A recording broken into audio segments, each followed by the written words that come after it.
Apprenez-moi des mots. Véronique Zana.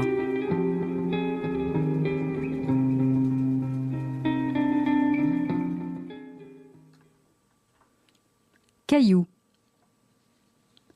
Roulant sous les pieds des marcheurs et n'amassant pas de mousse, ils sont fragments d'un plus grand, si solide.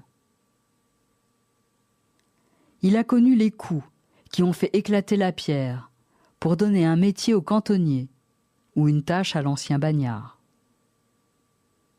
Il se collectionne dans ses formes particulières et quand il se nomme galet, permet de magnifiques ricochets dans l'eau calme. Angulaire comme le bloc dont il provient, il se fait silex et à l'origine de la première évolution humaine, celle du feu et de la chasse. Il a le mérite de se glisser dans la chaussure et de venir ralentir un projet, ou par cet empêchement, d'en tester le bien fondé et la profondeur de la motivation.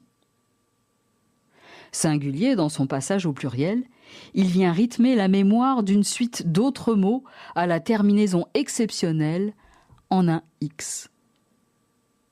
De forme parallépipède, il se fait paver et fait danser les roues des carrioles, quand ils ne deviennent pas l'arme révolutionnaire des années 68, promettant sous leur stabilité de trouver la plage. Il prend des allures de bad boy et devient caillasse pour nommer ce métal qui permet de tout s'offrir. Précieux pour le petit pousset, il se sème de blanc, repérable, pour retrouver le chemin de la sécurité. Il vient dire la douleur, insupportable, du corps logé dans les reins. Précieux, il évoque ces pierres taillées pour orner de bijoux somptueux.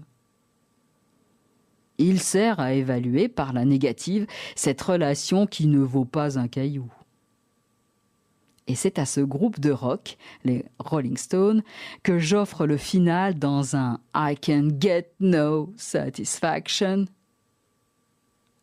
J'y pense, et puis j'oublie.